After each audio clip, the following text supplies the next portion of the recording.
नमस्कार dear students. आज हम बात करेंगे अध्याय फर्स्ट परिमेय संख्याओं के कुछ जो गुणधर्म हमारे रह गए थे उनकी बात करेंगे। हमने क्रम विनिमय, साचर्य और हमने संवर्त पढ़ लिया था। अब हम बात करेंगे छोटे छोटे तत्समक गुणधर्म प्रतिलोम की। तो देखो हम पढ़ते हैं शून्य के साथ। पहला हम पढ़ते हैं शून्य के साथ संक्रिया। शून्य के साथ संक्रिया कहने का मतलब हमारा जो शून्य है, जीरो है, उसके साथ में संक्रिया लगाएंगे। तो शून्य के साथ में संक्रिया कैसे लगाते हैं कि जैसे मान लो कोई भी हमारे पास क्या है, जैसे 5 है, 5 में हमने क्या जोड़ दिया, 0 जोड़ दिया, तो क्या आएगा, 5 आएगा। 5 में हमने जैसे मान लो कोई संख्या है 3/7, इसमें क्या जोड़ दिया, 0, तो हमारे पास क्या आएगा, 3/7। ऐसे ही 2 + 0 तो क्या आएगा, 2। सर हम कोई भी संख्या में 0 जोड़ेंगे तो उसका मान कितना आएगा, 0 ही आएगा। कितना आएगा, 0 ही आएगा। तो ये हमारे पास शून्य की संक्रिया हो गई, किसके साथ में, योग के साथ में, प्लस के साथ में। ठीक है, ऐड के साथ में हमारे पास ये क्या होगी, शून्य के साथ में संक्रिया हो गई है सर। ठीक है, तो ये हमारे पास क्या आया, ये क्या हो गया, ये एक तत्समक हो गया। ठीक है, अब बात करेंगे गुणात्मक। तो हमसे क्या है, क्वेश्चन में आएगा कि शून्य का संक्रिया जो प्लस के साथ होती है तो कौन सी संख्या आती है, वही संख्या आती है जो हमने क्या की है, जोड़ी है। अब हम बात करते हैं किसकी, गुणात्मक तत्समक की।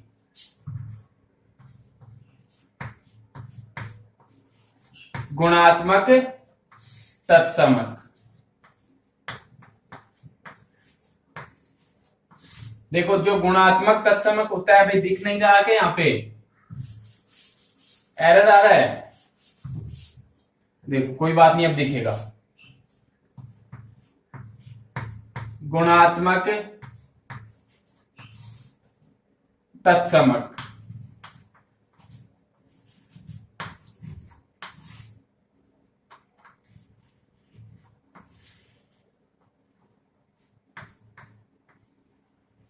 ये हो गया देखो गुणात्मक तत्समक।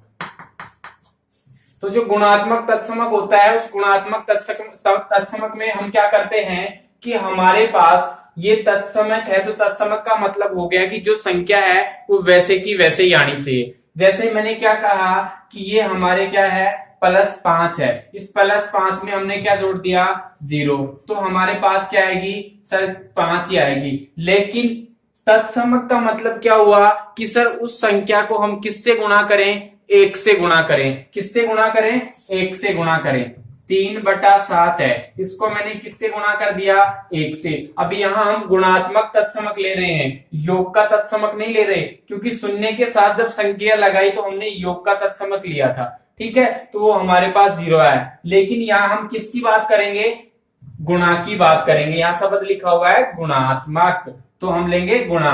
3/7 को 1 से गुणा करेंगे तो कितना आएगा, 3/7। 5 को गुणा करेंगे हम 1 से तो कितना आएगा, 5। -3 को गुणा करेंगे 1 से तो कितना आएगा, -3। -2/5 को गुणा करेंगे 1 से तो कितना आएगा, -2/5 आएगा। तो कहने का मतलब क्या हुआ कि गुणात्मक तत्समक में जो संख्या है वो की वो क्या आती है, संख्या आती है। लेकिन उसका जो गुणात्मक तत्समक होता है वो क्या होता है, 1 होता है। क्या होता है, 1 होता है। अब मैं कहूंगा कि एक कोई संख्या है परिमेय, उसके साथ में हमने क्या किया, 1 से गुणा कर दिया, तो उसका जो तत्समक है वो क्या आएगा, a ही आएगा, वही संख्या आ जाएगी। ठीक है, 1 से गुणा करने पर वही संख्या आ जाएगी। तो आपको समझ में आ गया क्या। ठीक है, अब आपको क्वेश्चन कैसे आएगा कि जैसे मान लो हमें कहते हैं कि 5/7 है, इसका गुणात्मक तत्समक ज्ञात करो, तो हम क्या कहेंगे कि 5/7 ही आएगा। कैसे आएगा, 5/7 को गुणात्मक तत्समक 1 से गुणा कर दिया तो 5/7 ही आ गया। समझ में आ गया। ठीक है, तो ये हमारा क्या हो गया, गुणात्मक तत्समक हो गया है। अब हम बात करेंगे योज्य तत्समक की। किसकी बात करेंगे, योज्य तत्समक। देखो नाम से ही थोड़ा सा दिखता होगा, योज्य तत्समक।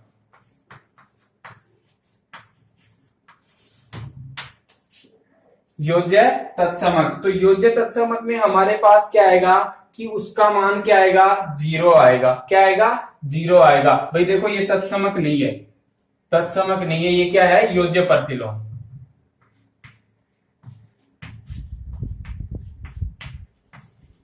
प्रतिलोम लिखेंगे, क्या है, योज्य प्रतिलोम। तो देखो हमारे पास क्या है, कोई भी संख्या है 5, ये 5 है। अब इसका प्रतिलोम क्या होगा, -5, तो इसका क्या आ जाएगा, 0 आ जाएगा। क्या आ जाएगा, 0। अब जैसे मान लो हमारे पास में क्या है, 2 है। सर इसमें क्या जोड़ें, इसमें क्या जोड़ें कि हमारे पास 0 हो जाए, -2 जोड़ दो, कितना हो जाएगा, 0 हो जाएगा। ठीक है। अब मैंने कहा कि 5 है, कितना है, -5 है। अब इस -5 में मैं कितना जोड़ू कि हमारे पास 0 आ जाए।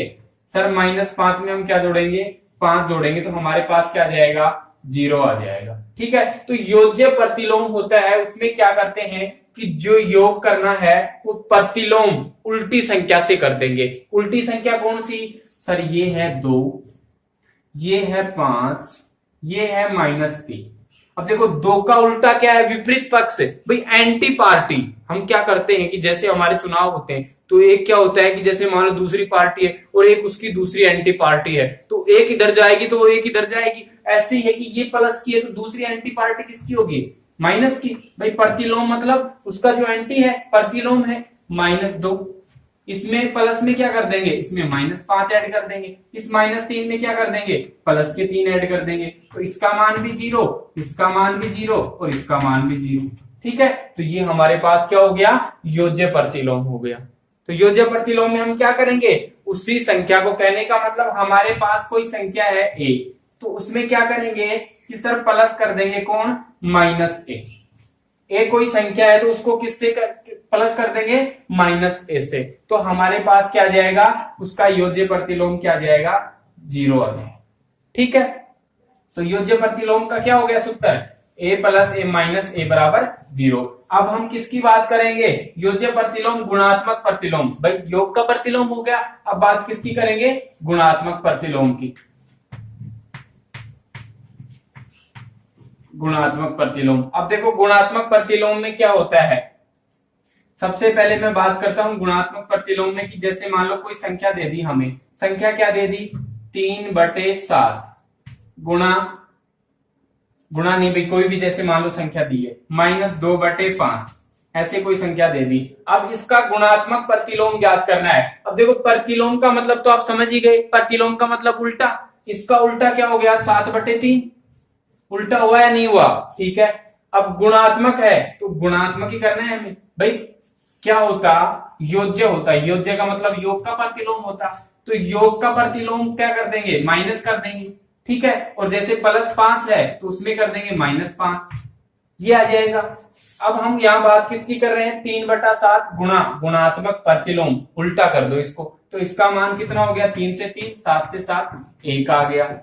इसका योज्य प्रतिलोम गुणा 5/-2, 5 से 5 कट गया, -2 से -2, कितना आ गया, 1 आ गया। तो ये हमारे पास क्या हो गया, गुणात्मक प्रतिलोम। गुणात्मक प्रतिलोम में क्या करते हैं हम, उसी संख्या को, जैसे मान लो वो संख्या है उसी को उल्टा करके गुणा कर देंगे। ठीक है। क्या है, 1 कितना है, 17 है, तो इसका क्या करेंगे, 17/1 से गुणा कर देंगे, तो 17 से 17 कट जाएगा, 1 से 1 कट जाएगा, हमारे पास कितना आ जाएगा, 1 आंसर आ जाएगा। तो आपको समझ में आ गया गुणात्मक प्रतिलोम क्या होता है, ये होता है गुणात्मक प्रतिलोम। अब हम बात करेंगे किसकी, कि कोई भी हमारे पास में 2 परिमेय संख्याएं हैं। क्या है, 2 परिमेय संख्याएं हैं और उसके मध्य की परिमेय संख्या कैसे ज्ञात करेंगे। तो देखो क्या बात करने वाले हैं, 2 परिमेय संख्याएं, 2 परिमेय संख्याओं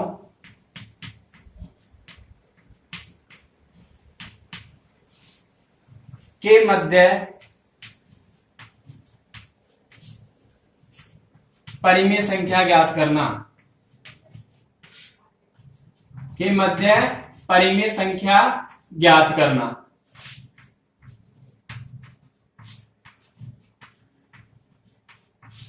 देखो 2 परिमेय संख्याओं के मध्य परिमेय संख्या कैसे ज्ञात करेंगे, तो देखो अब हम ज्ञात करते हैं। जैसे मान लो कोई परिमेय संख्या है 2 और कोई संख्या है 3। अब इसके जो मध्य है, इसके मध्य परिमेय संख्या ज्ञात करनी है। 1 करनी है, 2 करनी है, जितनी भी करनी है। आप देखो कैसे करते हैं। दोनों परिमेय संख्याओं को हम जोड़ देंगे और उसमें 2 का भाग दे देंगे। इसका मतलब क्या हुआ कि औसत, औसत शब्द हमने पढ़ा है ना, औसत पढ़ा है ना भाई। औसत का मतलब जितनी संख्याएं हैं उसको जोड़ देंगे और उतनी संख्याओं का हम दे देंगे भाग। जैसे क्या है 2 + 3 + 7 + 9 कितने हो गए 1 2 3 4 का ही दे देंगे भाग। तो इसका क्या आ जाएगा हमारे पास औसत आ जाएगा। ऐसे ही इनके मध्य की संख्या ज्ञात करते हैं। तो देखो कैसे ज्ञात करते हैं। ये कोई संख्या है 2 और ये कोई संख्या है 3। इस 2 को और 3 को मैंने जोड़ दिया और किसका भाग दे दिया 2 का। 3 और 2 कितना हो गया 5, 5/2 आ गया। ठीक है। अब 5/2 को वैसे सरल करोगे तो कितना आ जाएगा 2.5। लेकिन हमें 2.5 नहीं करना, हमें तो परिमेय संख्याओं के रूप में लिखना है। तो 2 परिमेय संख्या के रूप में लिखेंगे कैसे। अब देखो 2.5 क्या है 2 से तो बड़ा और 3 से छोटा है। सर 2 से तो क्या है बड़ा है, कौन है 5/2 और किससे छोटा है 3 से छोटा है। सर ये हमारा 3 से छोटा हो गया। तो अब समझ में आ गया कैसे ज्ञात करते हैं, ऐसे ज्ञात करते। अब और ज्ञात करना है, और कैसे ज्ञात करना है कि हम क्या करेंगे 2 प्लस ये 2 आ गया, ये परिमेय संख्या है 5/2, इस 5/2 इनके बटा में क्या लगा देंगे 2 लगा देंगे। अब देखो पहले इसको सरल करो, इसको सरल करेंगे तो इसके बटा में 1 लगा देंगे और 2 का और 1 का लघुत्तम लेंगे तो कितना आएगा 2 आएगा। भाई 2 का 1 का कितना आएगा 2, 1 का भाग 2 में देंगे कितनी बार जाएगा 2 बार। 2 को 2 से गुणा करेंगे 4 प्लस 2 का भाग 2 में देंगे 1, 1 को 5 से गुणा करेंगे 5 आ गया। ठीक है। अब बटा में 2, ये बटा में 2 आ गया। 4 और 5 कितना हो गया 9/2। अब ये 2 आ गया, इस 2 को भी यहां गुणा कर देंगे कैसे कि सर क्या होता है अंश बटा हर और नीचे अंश बटा हर। पहली तो किससे गुणा होगी चौथी से और दूसरी तीसरी। तो पहली गुणा अंश बटा अंश गुणा हर और नीचे भी अंश गुणा हर। किसका ये तो हर और ये अंश और इसमें ये अंश और ये हर। अब इस अंश के साथ में ये हर गुणा कर रहा हूं। अब देखो 1 2 3 3 ही आई, अब चौथी नहीं है तो चौथी को हम क्या मान लेंगे 1 मान लेंगे। तो यहाँ क्या किया 5 और 4 9, 9 को गुणा 1 से करोगे तो 9 आ जाएगा, 2 को 2 से गुणा करोगे तो ये 4। तो इसका मान कितना आ गया 9/4। अब ये 9/4 किसके मध्य आया है 2 और 5/2 के। तो 2 से तो क्या आएगा 2 से तो सर क्या आएगा बड़ा आएगा कितना 9/4 और छोटा किससे आएगा 5/2 से। ये आ गई हमारे पास क्या 2 परिमेय संख्याओं के मध्य परिमेय संख्या ज्ञात करना। ठीक है। तो इसका सूत्र क्या हो जाएगा, इस प्रकार से हम इसका सूत्र बनाएं तो क्या होगा कि एक कोई परिमेय संख्या है सर, उस परिमेय संख्या में दूसरी परिमेय संख्या है b, उन दोनों को जोड़कर किसका भाग दे देंगे 2 का भाग दे देंगे। तो ये हमारे पास क्या जाएगा परिमेय संख्या आ जाएगी। जैसे मान लो ये कोई परिमेय संख्या है 3/4 और दूसरी कौन सी है 5/2। ये 2 परिमेय संख्याएं हैं सर। अब हमें कहता है कि इनके मध्य परिमेय संख्या ज्ञात करो। तो कैसे करेंगे देखो, सबसे पहले क्या करेंगे हम दोनों को जोड़ देंगे 3/4 प्लस 5/2। अब देखो हम क्या करते हैं परिमेय संख्याओं को जोड़ तो देते हैं लेकिन ये भूल जाते हैं 2 लगाना। ये याद रखना है भाई, ये बहुत जरूरी है क्योंकि इसके बिना परिमेय संख्या का मध्य परिमेय मान नहीं आएगा। देखो अब भाग दे दिया तो कितना आया लघुत्तम कितना आ गया 8। 8 में 4 का भाग देंगे तो कितनी बार जाएगा 2 बार। 2 को 3 से गुणा करेंगे तो 6। किसका चिन्ह है प्लस का। 2 का भाग 8 में देंगे 4 बार, 4 को 5 से गुणा करेंगे 20 आ जाएगा सर। ठीक है। नीचे बटा में कितना है 2, ऊपर कितना हो गया 20 और 6 26, बटा में कितना आ गया 8। इस 2 को भी गुणा कर दो, अभी मैंने बताया कि 2 को गुणा कर देंगे तीसरे नंबर के और दूसरे नंबर को गुणा कर दो। तो ऊपर तो कितना आ गया 26 और नीचे कितना आ गया 16। ये भी अगर काटोगे तो कितना हो जाएगा 13/8। वैसे भी क्या है ये भी है परिमेय संख्या और ये भी क्या है परिमेय संख्या है। तो समझ में आ गया। ठीक है। तो ये हमारे पास 2 परिमेय संख्याओं के मध्य परिमेय संख्या ज्ञात करना हो गया। अब हमने क्या पढ़ा आज कि 2 परिमेय संख्याओं के मध्य परिमेय संख्या ज्ञात करना, जिसका सूत्र क्या है a + b/2 है। और क्या पढ़ा है प्लस के साथ में शून्य की संक्रिया, शून्य मतलब 0 की संक्रिया। तो वो क्या ही है a + 0। a कोई भी संख्या है परिमेय संख्या, उसमें 0 जोड़ेंगे तो हमारे पास क्या आएगा, a आएगा। और हमने क्या पढ़ा है, और क्या पढ़ा है भाई, तत्समक पढ़ा है। कौन सा तत्समक, गुणात्मक तत्समक, गुणात्मक तत्समक। अब देखो गुणात्मक तत्समक में हमने क्या पढ़ा है,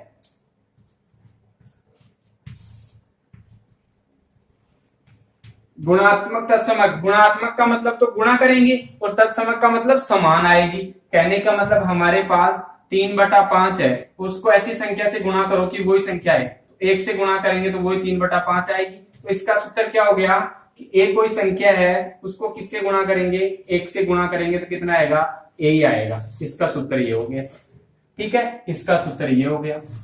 अब किसकी बात करते हैं, योज्य प्रतिलोम की, योज्य प्रतिलोम ये पढ़ा है। योज्य प्रतिलोम क्या होता है, योज्य का मतलब योग, और कोई भी हमारे पास संख्या है परिमेय संख्या, उसमें अगर योग करेंगे किसका, उसके प्रतिलोम, a है तो किसका योग कर देंगे, -a का, ठीक है। तो बराबर में हमारे पास क्या जाएगा, 0। इसका सूत्र ये हो गया, ठीक है। अब दूसरी क्या लेते हैं, गुणात्मक प्रतिलोम, गुणात्मक प्रतिलोम। गुणात्मक प्रतिलोम में हमने क्या पढ़ा है भाई, गुणा का नाम आ गया तो गुणा ही करेंगे। 3/4 है कोई संख्या, अब इसको क्या करेंगे, गुणा करना है किससे, 4/3 से, उसी संख्या के विपरीत से, उल्टे से गुणा करना है। तो 4 को 4 से काट देंगे, 3 को 3 से, 1 आ गया। अब इसका मतलब क्या हुआ, a/b है तो उसको किससे गुणा करेंगे, b/a से कर देंगे, जिसका मान कितना आ जाएगा, 1। ये इसका सूत्र हो गया। तो समझ में आ गया होगा, ठीक है। तो आपको समझ में आया, लाइक करिए और जुड़े रहिए। अब हम बात करेंगे किसकी, अध्याय फर्स्ट के क्वेश्चन की। तो अब ये आज के लिए हमने इतना ही वीडियो बनाया। Thank you so much.